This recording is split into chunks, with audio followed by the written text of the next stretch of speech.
852-624-2854. Ocala's information station, 1370 WOCA. Ocala.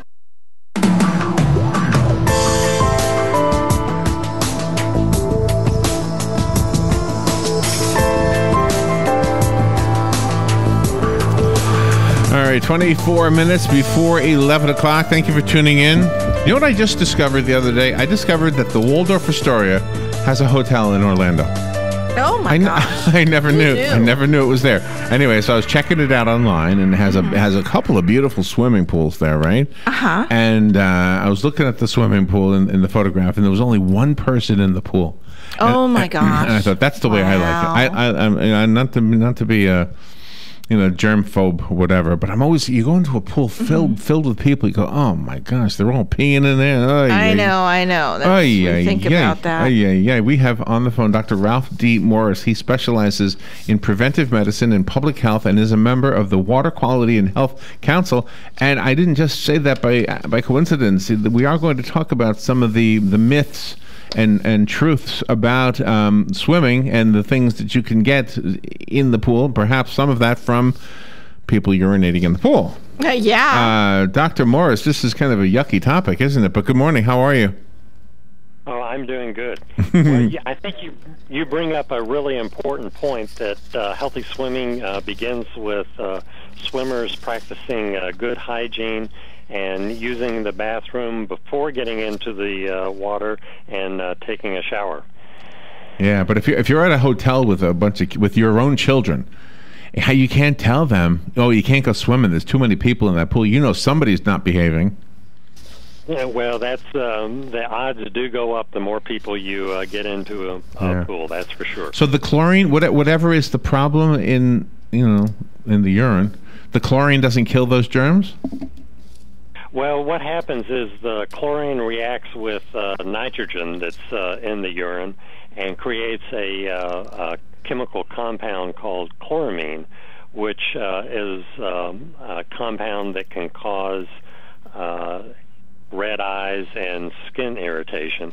But more importantly, it uses up the free chlorine in the water that kills the germs that cause infections in swimmers. So anytime you smell a strong chemical odor around a pool, it probably means that there's not enough chlorine in the water, that it's being used up taking care of other things.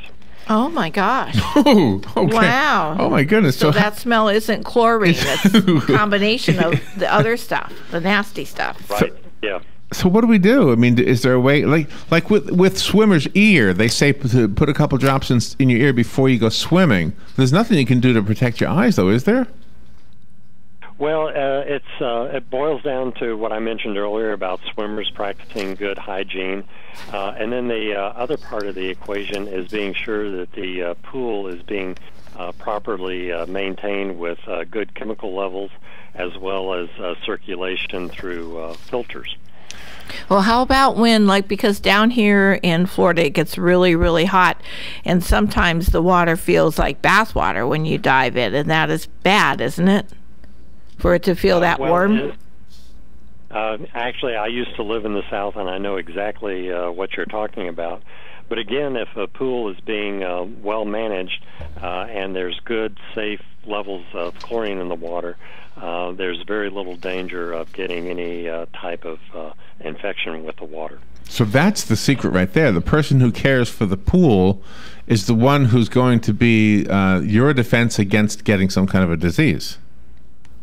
That's correct, but you can also take some measures to protect yourself. There's a simple test strip that you can put in the water to be sure that the water is being maintained properly from pH as well as chlorine, and that can be obtained at no cost through our website, healthypools.org. Okay, so healthypools.org. We get is it a litmus paper? Is that what it is?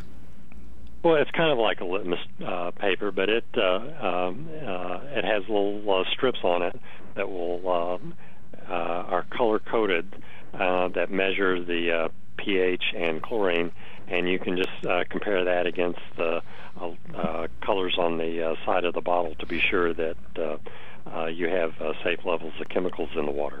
Is it better for people to hire pool experts like that to take care of your pools, or are they able to do it themselves, the residents? Well, I think for a private pool, certainly you need to take the time to learn how to manage a pool for the safety of the people that use it. Again, it's not anything that requires a scientific degree, but you do need some basic education on how to maintain a pool in terms of filtration and chemicals.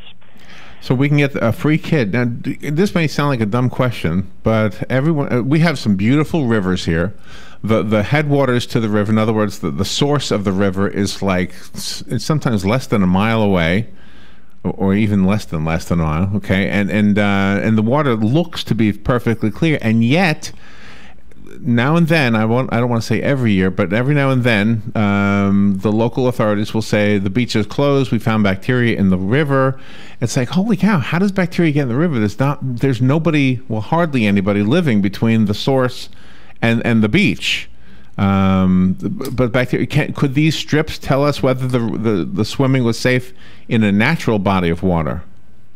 Actually, no, the strips would not help in a situation like that. These are measuring the pH and chlorine in the water. Okay. The biggest problem with what you just mentioned with natural water, rivers and lakes, is after heavy runoff, there will be bacteria and what they call non-point source pollution, and so it's usually after a heavy rain that public health authorities will be monitoring waters, and if they detect increased levels of bacteria, close recreational swimming areas off to swimmers.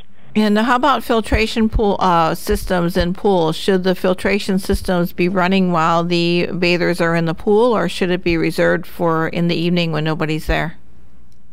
The filtration systems should be running all the time. And in fact, if you go to a pool and you don't hear the machines running, that the pumps to pump the water through the filters, you should probably ask the pool manager, why aren't they running? So the red eyes, not the disease red eye, but just the red of the eyes that we sometimes blame on the chlorine. It's not the chlorine at all. It's the chemical reaction of somebody who just peed in the pool, or some people. Well, maybe not necessarily just peed in the pool, but that's a myth that if there's a lot of eye irritation, that it's from the chlorine, but it's not from the chlorine itself. It's from chlorine reacting with dirt and other matter in the pool, using up the free chlorine. Before we say goodbye, I want to make sure we have the listeners have a way of getting that kit again. Give us the website again. Sure, it's healthypools, one word, .org. Okay. Dr. Morris, thank you for being on the air. I know you have other interviews to do. Thank you for helping. And have a great Memorial Day weekend. Okay, you too. All right, we will be right back. The weather is brought to you by myfwc.com. Safe boating is no accident. On this Tuesday, a mix of clouds and sunshine with a high of 85 on the coast, 89 inland. Partly cloudy and mild Tuesday night, low 63 in a few inland spots, about 70 along the coast. For Wednesday, partly sunny, high 84 at the coast, 89 inland. Thursday, mostly sunny and becoming breezy with a high of 83 to 87. From the Florida Weather Center, I'm meteorologist Joe Lundberg. Here's what you may have missed on the John Tesh Radio Show. Most planes get a set of freshly washed blankets and pillows for the first flight of the day. After that, they're folded up, they're reused. Babies consistently cried less when their father was close by compared to when dad was absent, and that response was observed even in the delivery room. Try to stick to your usual sleep and wake times as much as possible, even on the weekends. Your waistline and your hearts are going to thank you. Intelligence for your life on the John Tesh Radio Show. Don't miss this stuff. Cookies, cookies, cookies, cookies. We go cookie eating cookies. When you want something special and fun for any occasion, get cookies. King Cookie in the Paddock Mall in Ocala will make a delicious, fun-filled delight just for you. So next time you're in the mall, stop by King Cookie or call 352-237-2557. KingCookieOcala.com. Customized cookies, cakes, and more. King Cookie. Eating cookies, we're so happy eating cookies. Cookies! This is the beat of a normal heart.